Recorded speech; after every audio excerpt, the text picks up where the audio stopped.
இங்க பக்கத்துல ஒரு மெக்கானிக் தெரியும். இஃப் யூ டோன்ட் மைண்ட் என்ன டிராப் பண்றீங்களா? சார், இந்த டைம்ல எந்த மெக்கானிக் கடையும் இருக்காது. நான் வழி காட்டுறேன்.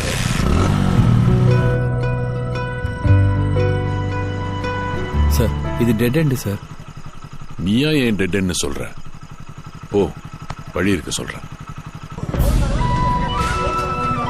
இங்க நிறுத்திக்க.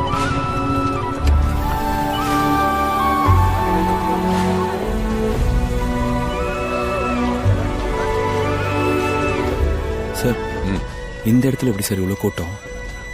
அவன் இடத்த நம்பி ஆரம்பிக்கல, அவனை நம்பி ஆரம்பிச்சிருக்கான். அவன் எங்க கடை வச்சாலும் கூட்டம் அவனை தேடி வரும். அப்படி